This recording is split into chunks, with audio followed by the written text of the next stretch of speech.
En la columna de discapacidad de esta semana nos vamos a referir a las diferencias entre el aislamiento social preventivo y obligatorio y el distanciamiento social establecido por el decreto 520 del año 2020.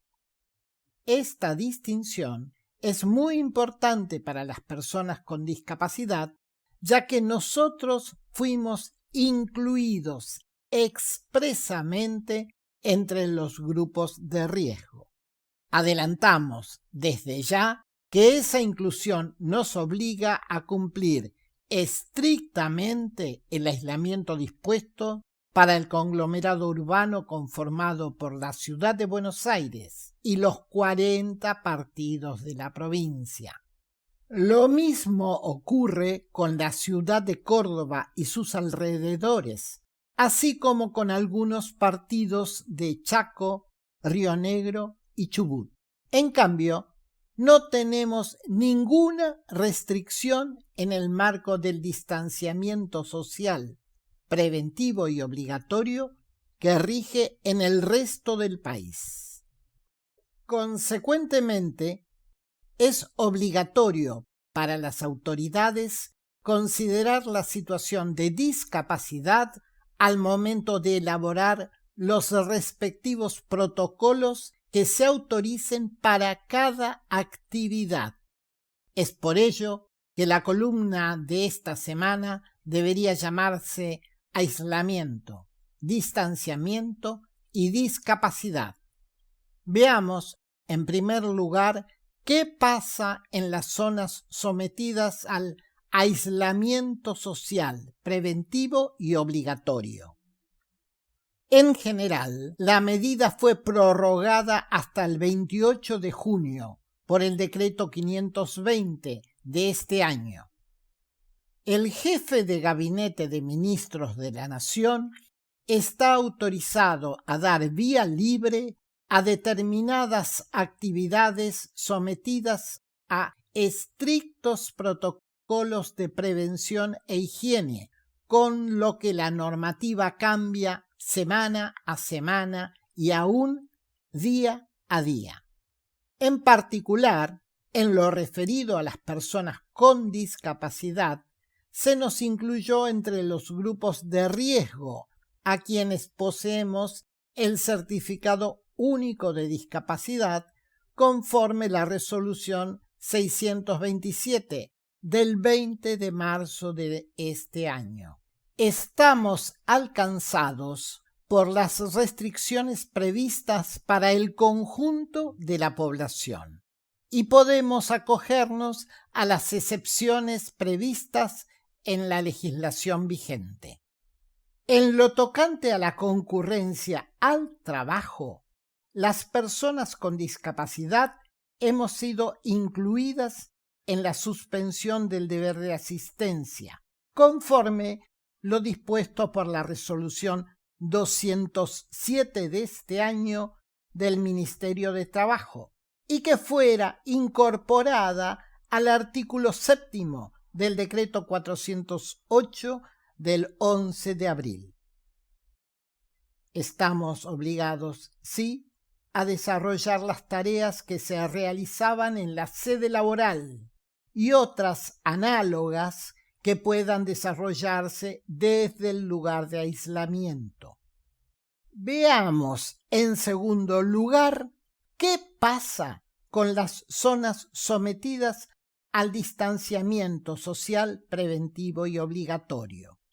En esas zonas, que constituyen la mayor parte del territorio nacional, no hay ninguna restricción desde el punto de vista normativo, diferente a la que rige para el resto de la población, ya que la legislación no ha previsto ninguna recomendación en particular para las personas en nuestra condición, a diferencia de lo que ocurre con las personas mayores de 60 años. A ellas se les recomiendan 3 cosas: permanecer en el domicilio la mayor parte del tiempo. Evitar el contacto con personas sospechosas de ser portadoras y no asistir a actividades sociales, lugares de alto tránsito y de aglomeración de personas. El desafío se plantea al momento de la preparación de los protocolos que rigen cada actividad. Allí se hace evidente nuestra tradicional invisibilidad. Voy a dar 2 ejemplos muy concretos vinculados a la práctica deportiva. Cuando se habilitaron las actividades de los runners, es decir, quienes desean desarrollar actividades físicas, ya sea caminando o corriendo en espacios abiertos, se habilitó la posibilidad de hacerlo con otra persona, pero manteniendo una distancia mínima de 2 metros entre ambos. Por supuesto que nadie la respetó, pero esa norma no considera la colaboración que necesita una persona ciega, que debe ser asistida por alguien que le preste su hombro para evitar los obstáculos del camino. A la inversa, en el momento de preparar los protocolos para las prácticas deportivas en la ciudad de Rosario, uno de los problemas planteados fue la supuesta restricción para quienes tienen certificado de discapacidad a partir de su inclusión entre las personas de riesgo, conforme la citada resolución número 627 del Ministerio de Salud. No existe tal cosa. En el anexo segundo de esa resolución están detalladas las restricciones para el distanciamiento y nada se dice de nosotros. En consecuencia, les solicitamos a las autoridades de la ciudad de Buenos Aires que consideren la situación de las personas que necesitan este tipo de asistencia para el desarrollo de la actividad física.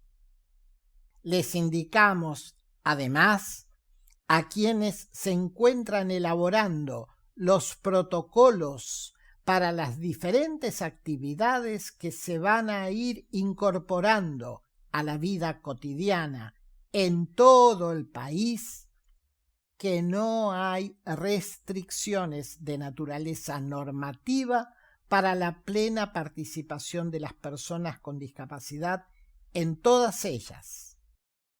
Finalmente, llamamos a nuestras compañeras y compañeros con discapacidad a tener una participación activa en la definición de esos protocolos, teniendo presente nuestro lema: nada acerca de nosotros y nosotras sin nosotros y nosotras. Les habló Pedro Ábalos. Y como siempre, esperamos vuestras consultas y sugerencias al WhatsApp de la Confederación General de Jubilados, Retirados, Pensionados y Adultos Mayores del país. 11 37 62 03 47. Muchas gracias.